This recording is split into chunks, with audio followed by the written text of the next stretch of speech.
నువ్వు నూరుతున్నప్పుడు, బయట తోటి చెమట నువ్వు తుడుచుకున్నప్పుడు,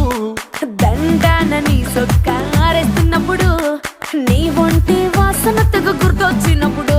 రెండు చేతులెత్తి జుట్టు ముడిసినప్పుడు, జండు కత్తుకొని పడుకున్నప్పుడు, అలసిపోయి నువ్వు ఆవలించినప్పుడు,